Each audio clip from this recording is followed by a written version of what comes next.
Before I could begin to speak, I had to confess something small and unsettling at once. We do not approach the great philosophies the way we approach doors, but the way we approach abysses. We stand at the edge, hesitate, then lean forward just enough to see whether the darkness will return our gaze. This is what it feels like to draw near to Stoicism, as though you were touching something older than you, deeper than you, and far more silent than anything you have ever known about yourself. Stoicism is not an idea, nor a school, nor a ready-made wisdom to hang on a wall. It is humanity's ancient attempt to understand the limits of its strength and the limits of its fragility, an attempt to discern what can be carried and what must be allowed to fall from the hand. Since the 3rd century BCE, when the world itself was searching for meaning in its own unrest, this philosophy emerged like a desire to arrange the chaos, or at least to coexist with it without letting the soul fracture. They say, there are things that depend on us and things that do not. A simple sentence, yet it resembles those cracks through which the great questions slip. What does it mean for something to be mine? And what does it mean for something to be beyond me? Where does my will end, and where does the indifferent machinery of fate begin? We are born surrounded by things we never chose, the body we carry, the name we are given, the ground that receives our first step. None of this depends on us. And yet there remains that small, narrow space that a human being insists on defending, the space of action, of decision, of trying, a space in which one can say, this is mine, this is the work of my own hands, this is what I can change, if only a little. But the boundaries are never as clear as we wish them to be. Even what seems ours is entangled with what is not. Success, for instance, does it grow from effort or from accident? And wealth? Is it the fruit of labor or of circumstances we never shaped? Stoicism knows this ambiguity, yet it does not flee from it. It merely asks the human being to see, to distinguish, to stop chasing what cannot be held, and to turn instead toward what can be shaped with trembling hands. Perhaps this is why Stoicism feels like a complete philosophy, one that seeks to understand the world, but also to rescue the human being from himself.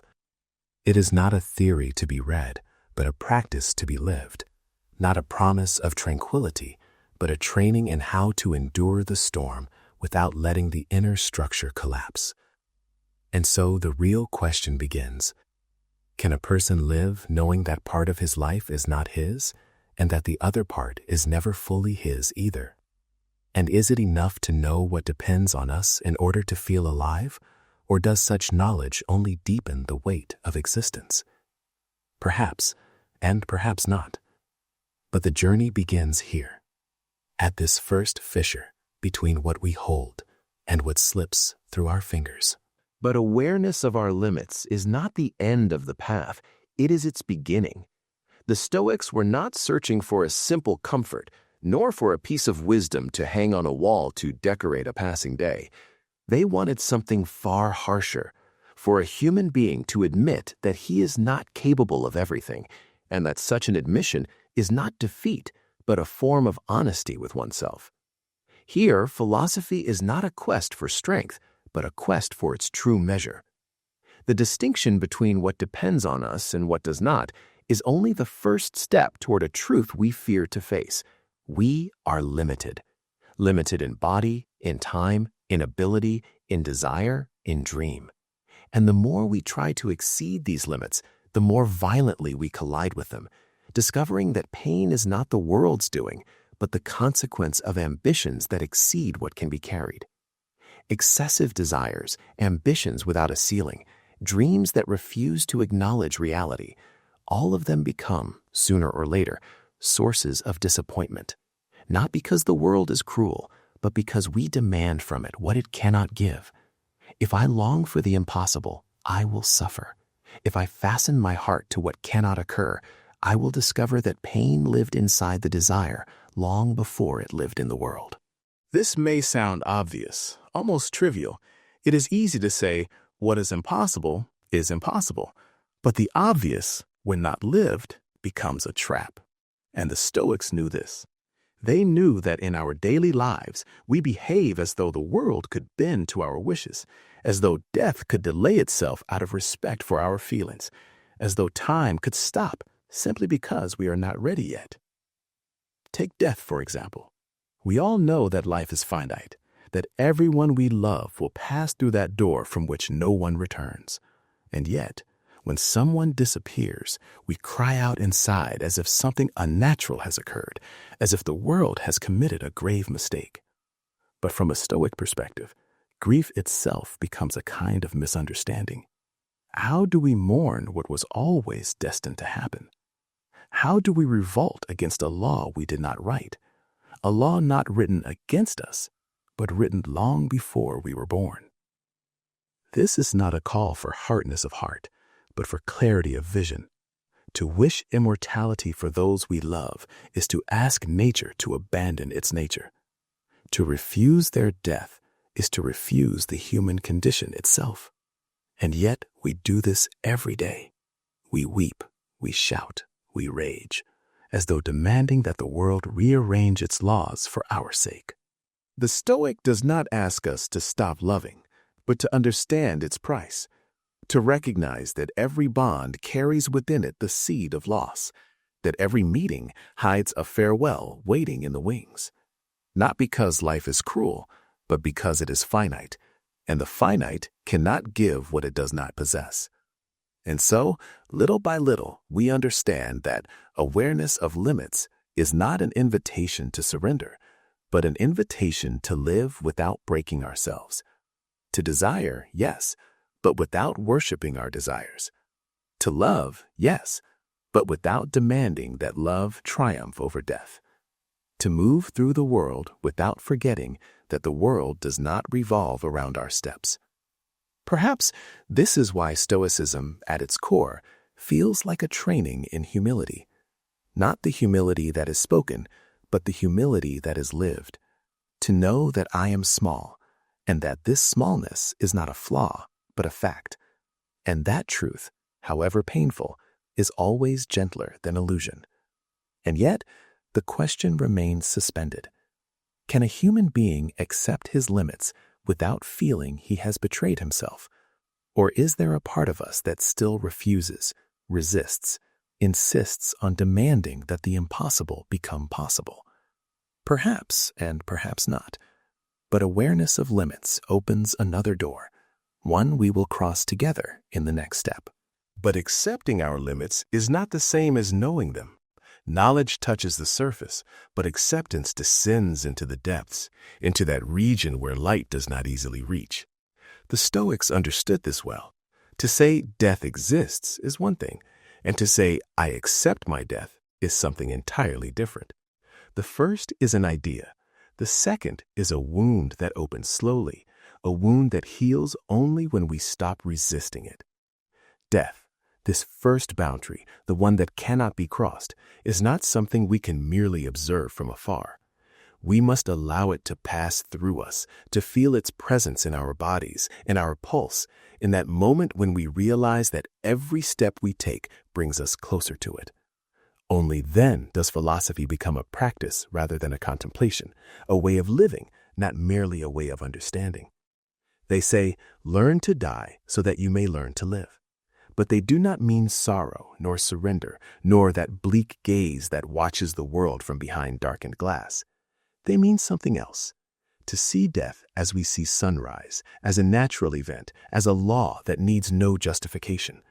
To stop treating it as an enemy, and to see it as it is, a necessity. But necessity does not erase fear. It is enough to imagine the moment of the end, the age, the place, the manner, for anxiety to rise from within us like a cold wave. For the Stoic, this anxiety is not proof of loving life, but proof that we have not yet accepted. We have not allowed the idea to settle inside us. We still live as though death were a possibility, not a certainty. And yet they say death cannot be experienced. When we live, it is absent. And when it arrives, we are no longer here. There is no meeting, no confrontation. Death is not an event we live through, but a moment in which the ability to live is taken from us. What then do we fear? not death itself, but its image, not the end, but the imagination we weave around it. Anxiety, then, is not fear of reality, but fear of an idea, of a shadow, of a possibility whose shape we do not know. We fear what we imagine, not what will truly happen. And here, in this tension between reality and imagination, the heart of Stoicism begins to appear. The human being does not live in the present, but in his expectations. He does not live what happens, but what might happen. He flees from the moment into the image, from reality into the scenarios his mind constructs. Thus, death becomes an example of something larger, the distance that separates a human being from his own life. We do not fear the end. We fear losing control. We fear being taken from the world before we have understood it, before we have left a trace, before we have discovered why we came in the first place. The Stoic does not ask us to love death, but to stop treating it as a scandal, to see it as we see everything natural, as part of the fabric from which we are woven. If we accept it, we free ourselves from fear. And if we free ourselves from fear, we can live the moment without trembling at the shadow of the one that follows. And yet, the question remains suspended in the air. Can a human being truly accept his own death, or is refusal part of our nature? Can consciousness make peace with its own ending, or is every attempt at acceptance merely another form of resistance? Perhaps, and perhaps not. But something shifts when we realize that anxiety is not fate, but imagination. And imagination, however powerful, has no authority over the moment we are living now. But turning away from death does not mean drawing closer to life. The one who flees from the thought of his own ending does not live in the present, but in that gray zone between what was and what might be. The human being, as the Stoics see him, does not dwell in the moment. He passes through it like a stranger. Half of him is pulled toward yesterday, the other half suspended in tomorrow, and between the two, real time, the time that can be touched, evaporates. We live in expectation. We imagine what will happen, fear what might happen, regret what has already happened. And in this constant tearing, those disturbances are born, what the ancients called passions or afflictions. The word pathos originally meant what we suffer, what we receive without the power to respond. Fear, jealousy, anger, envy, none of them are external events, but shadows cast by the mind when it refuses to see the world as it is. Take jealousy, for example. I see my neighbor possessing what I do not, and I feel a tightening within me. But the tightening is not in his car, nor in his house, nor in his life. It is inside me, in that comparison my mind invented without anyone asking it to. If my neighbor did not exist, I would feel nothing. Therefore, the source of pain is not the world, but the idea I formed about it. Here, the stern face of Stoicism appears. I am responsible for my emotions. I am the one who allows them to grow, to swell, to take command of my mood, my day, my sense of myself. If something does not depend on me, why do I allow it to drag me behind it? And if it does depend on me, why do I let it slip from my hands? The Stoics see every passion as an error in thinking, a deviation from reason. Not because a human being must become a machine without feelings, but because the emotions that escape our grasp solve nothing. Anger does not change what angered us. Fear does not prevent what we fear. Envy does not grant us what we lack. They are reactions that never touch the root of the problem. They only deepen its obscurity. And yet, we insist on blaming the world for what we feel. We say, they made me angry, they made me jealous, they pushed me into fear. As if we were surrendering our sovereignty over ourselves, handing others the keys to our inner life. But the Stoic sees it clearly. No one enters your soul without your permission. No one plants a feeling in you unless you open the door. And so we return to the first idea, but now it carries more weight. There are things that depend on us and things that do not. And what does not depend on us should not wound us. But can a human being live without being affected? Can the mind remain steady while the heart trembles? Can reason calm the storm that rises from within? Perhaps, and perhaps not. But the Stoic does not seek perfection. He seeks clarity. A clarity that lets us see that pain is not destiny, but an unconscious choice.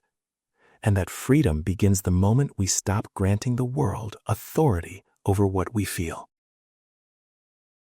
But anger, as the Stoics see it, is not an event that happens to us, but a weakness we reveal ourselves. We are the ones who allow it to slip in, who grant it legitimacy, who hang our failure to remain in control on the shoulders of others. We say, "They made me angry," as though declaring an inner innocence, as though refusing to admit that the storm began within us long before it began outside. The Stoic does not deny that the world is harsh, but he refuses to grant the world authority over his soul. There are people, and we have all seen them, who stand before misfortune the way a mountain stands before the wind. They do not pretend to be strong, nor do they hide behind a false smile. They simply possess that strange capacity not to break. We call them Stoics, imagining it is coldness or dryness, but in truth, it is awareness. Awareness that what does not depend on us should not drag us into the abyss. This indifference is not numbness, but choice, not an absence from the world, but a different presence within it. It is the ability to see the event without dissolving into it, to witness pain without becoming the pain itself, to say, "This is not mine, this is not from me, and I will not allow it to own my heart." Anger does not change what angered us. Jealousy does not grant us what we lack. Fear does not halt what we dread. Emotion, the Stoics say, is the heat of an energy we did not know how to direct. So we shout, break, curse, erupt, not because the world requires it, but because we do not know what to do with what we feel. As though emotion were nothing but an excess of force that cannot find its path, and so turns into chaos. Strike the table that hurt you, the pain will not vanish. Insult the screen that annoyed you, nothing will change. But for a moment you will feel as though you acted, as though you did not remain silent before what you cannot alter. And this is the illusion the Stoic seeks to expose. Emotion is not action, but an escape from action. Not confrontation, but a mask we wear so we do not see our own helplessness. From here comes that sentence that sounds almost shocking. Do not change reality, change your view of it. It may seem like a call to surrender, to submission, to accepting injustice in silence. A voice may rise within us saying, "Am I to accept being deceived, having my rights stolen, being mistreated?"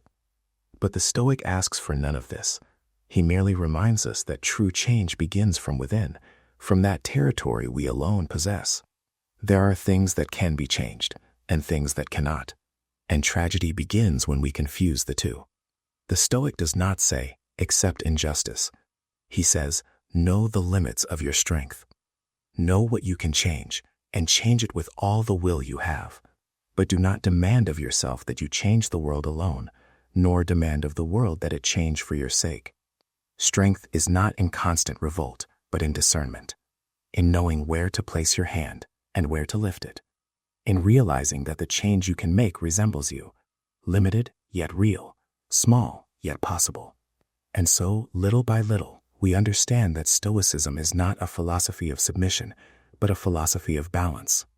Not a call to silence, but a call to let our voice sound where it can truly leave a mark, to stop chasing what cannot be held, and to finally begin shaping what can, in fact, be changed. And yet, the question remains open. How do we know what can be changed and what cannot? And how do we live between these two boundaries without tearing ourselves apart? Perhaps, and perhaps not. But the path begins with this simple admission, that our strength is not absolute, that our weakness is not a flaw, and that a human being is measured not by what he changes in the world, but by what he changes within himself.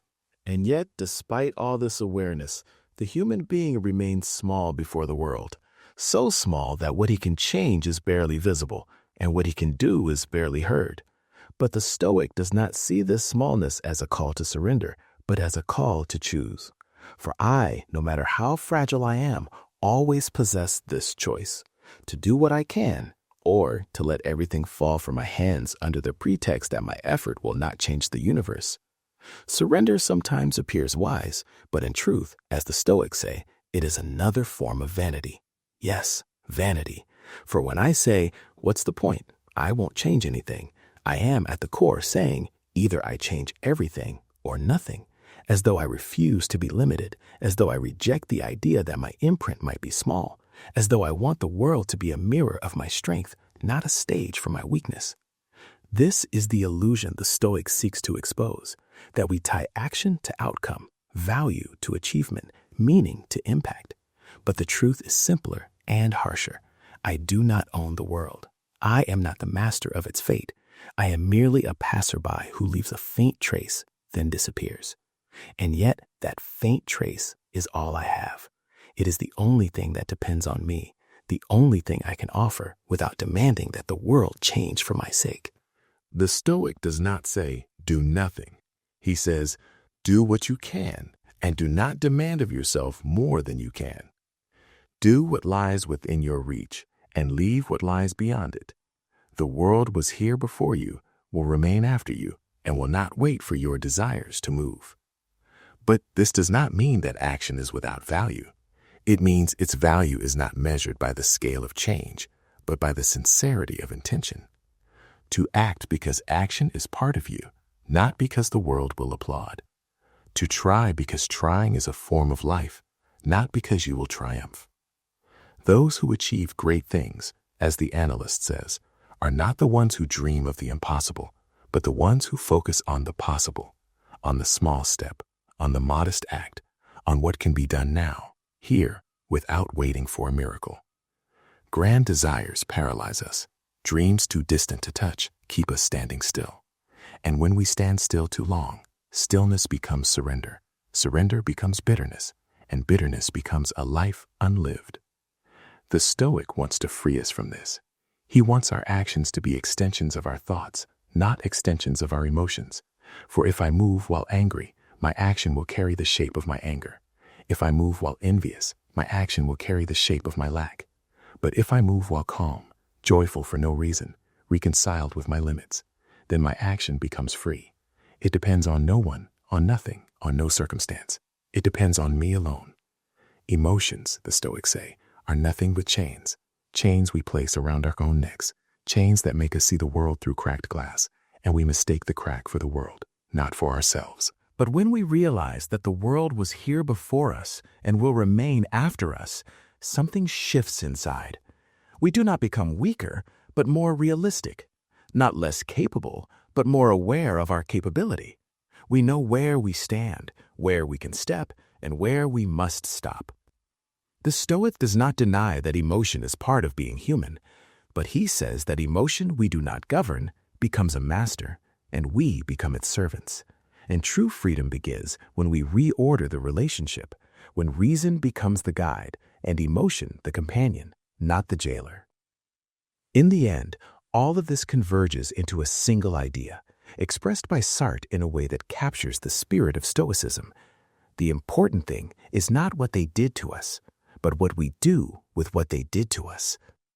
And here, in this sentence, the lesson completes itself without closing. The world shapes us, yes, but we are the ones who decide what to do with that shaping. We are the ones who decide whether we remain prisoners of what happened or turn it into a beginning. And so the question returns to stand before us once more without a ready answer. Do we have the courage to do what we can, even if it is little? Do we have the humility to accept what we cannot without breaking? And can a human being find his wisdom in the space between these two limits? Perhaps, and perhaps not. But Stoicism whispers that the attempt itself is a form of survival. But the human being, before he is a mind that discerns, is a temperament that moves. We are born carrying a certain mood, a leaning toward anger or calm, toward anxiety or stillness. Some of us ignite quickly, some extinguish slowly, and some drift between the two as though their hearts cannot decide where to rest. And this, as the Stoics say, is no one's fault. It is part of the fabric we arrived with. But having a temperament does not mean submitting to it. Having a tendency does not mean surrendering to it. For the human being, no matter how bound he is to his beginnings, always possesses the possibility of reshaping himself. And this possibility, the capacity to work on the self, is what makes Stoicism a living philosophy, not a mere description of what humans are. Change begins with understanding the world, its laws, and the simple truth that everything that happens for a reason. Not because a hidden hand directs the stage, nor because the universe has intention or design, but in a simpler sense. Every event is the result of a chain of causes, long, intricate, unseen, yet undeniably there. Nothing happens without a cause. Nothing appears out of nothing. What we call chance is merely our ignorance of the causes we did not witness. When we meet someone in an unexpected place, we say, "What a coincidence." But if we could see the world from above, from a place where walls and alleys do not obscure our view, we would see the paths that led each of us to that moment. We would see the steps, the small decisions, the slight detours, the delays, the accelerations, all the details that shaped the encounter.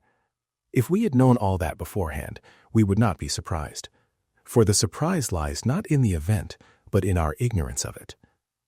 The Stoic does not despise this ignorance, but he does not worship it either.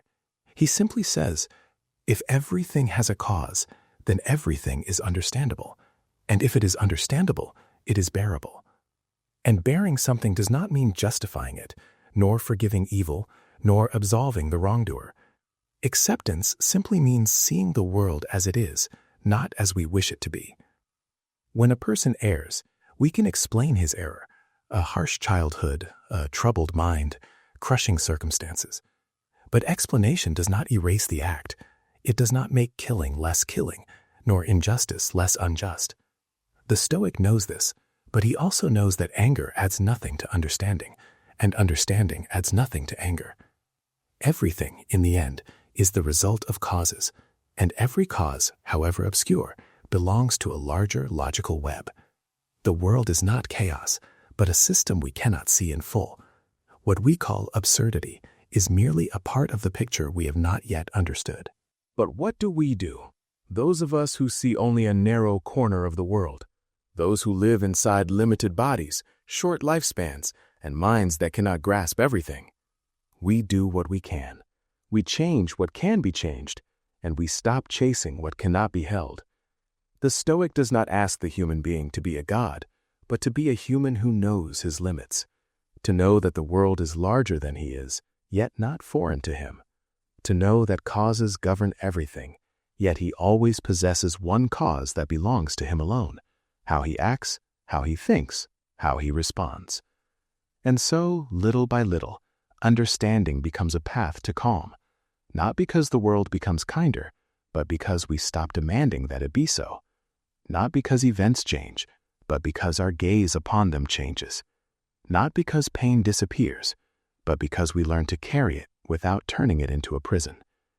And from this height, the height of awareness, not the height of pride, we see something new, that everything that happens could only have happened in the way it did, and everything we do is our only reply to what has happened.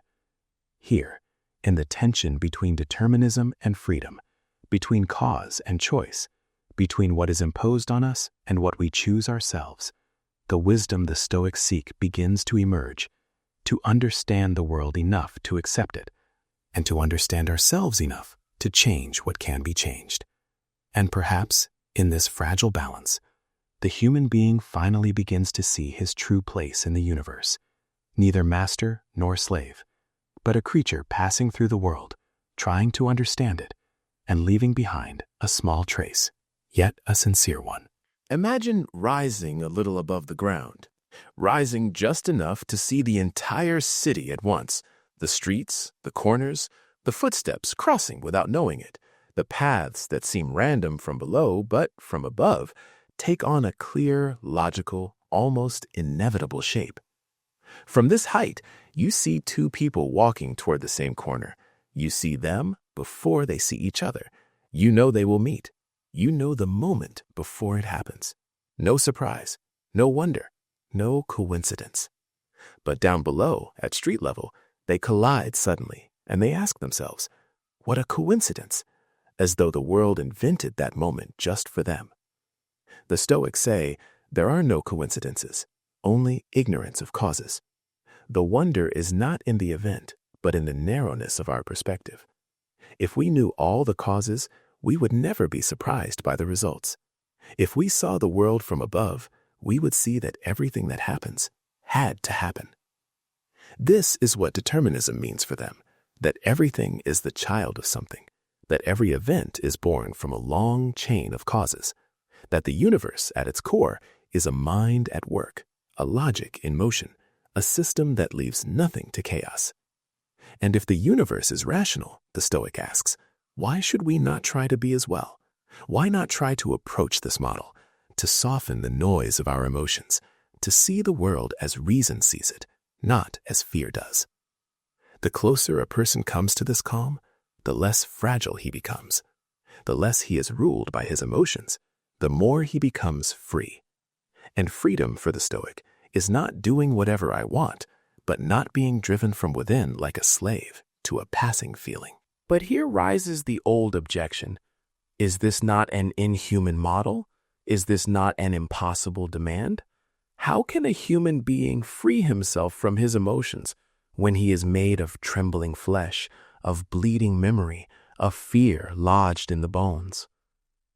The Stoics do not deny the difficulty of the path. They do not claim that wisdom is easy, nor that serenity is gained without effort. But they say something simple.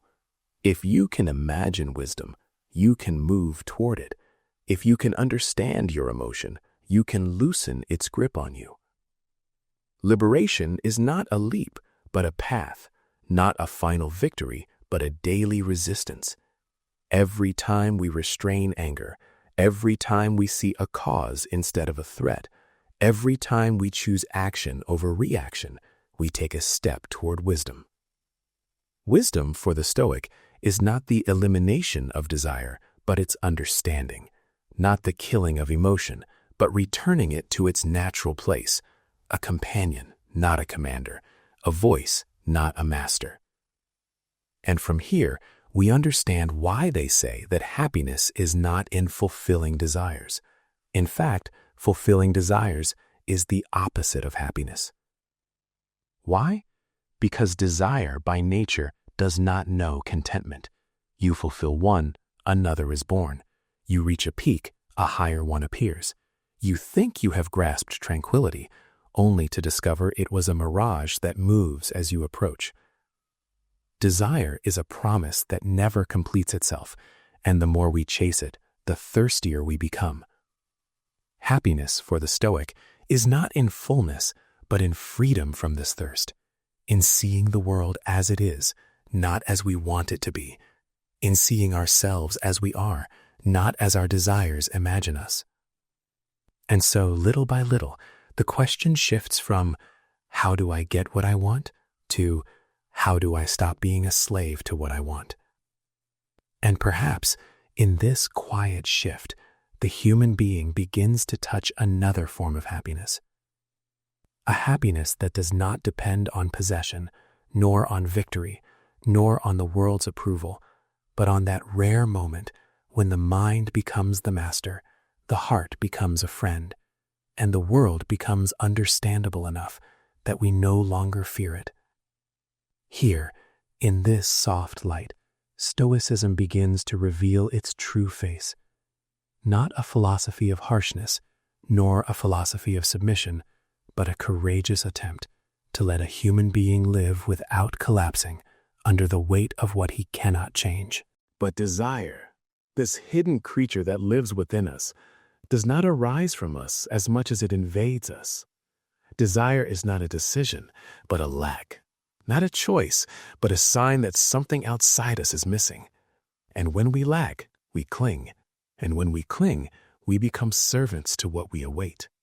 The Stoics see desire as a soft chain, a chain we do not see, but that pulls us from within. For I desire only what I do not have, and I cease to desire what I have the moment it becomes mine. Desire is a promise that never fulfills itself, and if it does, it dies only to be reborn. It is a fire that never extinguishes, but feeds on itself. Take a simple example, a cigarette. You think you want it. You think it will give you a moment of relief, but the moment you finish it, the same hunger returns, as though you had smoked nothing, as though nothing had been satisfied. Desire is never satiated, only quieted for a moment. Then it returns, stronger, deeper, more insistent.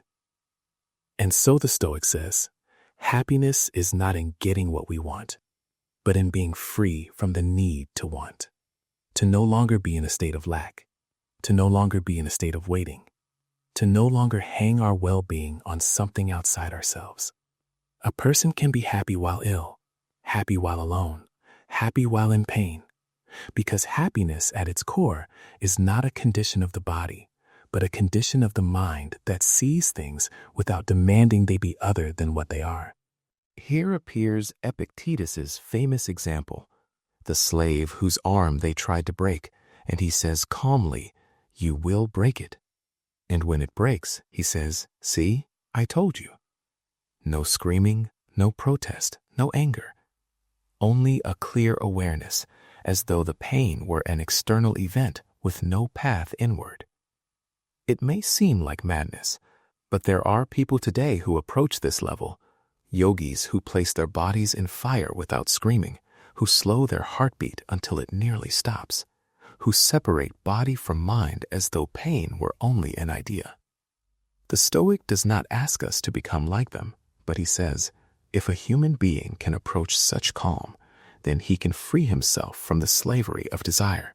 He can see pain without becoming pain. He can live without asking the world to fill his emptiness. Desire makes us wait. Waiting makes us incomplete. Incompleteness makes us miserable. But freedom from desire is a return to ourselves, to that inner region that needs nothing in order to be whole. To discover that happiness is not in possession, but in sufficiency, not in fullness, but in quiet, not in taking, but in ceasing to demand. And so little by little, the question shifts from, how do I obtain what I lack, to, how do I stop feeling that I lack anything? And perhaps in this shift alone, the human being begins to touch another form of freedom, a freedom not granted by things, nor by circumstances, but by that inner silence in which the heart is no longer hungry, the mind no longer chasing, and existence no longer suspended on something outside the self. Here in this deep quiet, Stoicism begins to reveal its final secret, that a human being does not become wise by getting what he wants, by learning to want less, and then less, until he wants nothing but to be present, free, clear, and reconciled with the world as it is. And with all this, the path toward wisdom remains an inward path, one that begins in the moment we close our eyes and try to listen to what moves within. The Stoics did not merely speak of calm, they practiced it. They sat in silence, watched their breath, observed their thoughts, tried to separate what happens in the body from what happens in awareness. Knowledge alone is never enough. There must be a practice that allows the mind to see itself without dissolving into the noise of the world. Meditation for them is not an escape, but a return to that inner territory no one owns but you.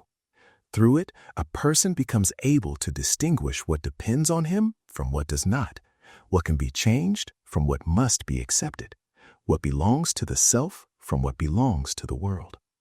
And here, in this distinction, a new form of freedom is born, a freedom not granted by circumstances, but by the inner decision not to cling to what cannot be controlled, a freedom that allows a person to be happy despite everything, not because the world has changed, but because he has changed in how he sees the world. The Stoics do not see fate as a heavy word as we often do today. Fate for them is not a prison, but a law, not a denial of freedom, but the frame within freedom moves. A human being cannot change the laws of the universe, but he can change his stance toward them. He can choose not to be crushed by what cannot be altered. Stoicism, in the end, is not a philosophy to be read, but a philosophy to be lived. It slips into us as we read it, soothes something inside, makes us feel that the world, despite its harshness, is logical in its own way, and that this logic, if understood, can become a comfort, a balance, a form of peace. And when we reach this peace, we discover something simple and profound at once, that life is not a chain of battles, nor a chain of disappointments, but a chain of moments we can live without being crushed by them, moments in which we choose to be present, clear, reconciled with what is and what we cannot change. And so the journey ends without ending, and the questions remain open, as they should. How do we live in a world that never stops moving? How do we carry ourselves without weighing ourselves down? How do we remain free in a universe that leaves us only a small space for freedom? Perhaps the answer lies in that quiet wisdom the Stoics whisper across the centuries. Do what you can, accept what you cannot, and let your heart learn to be light enough to cross the world without breaking.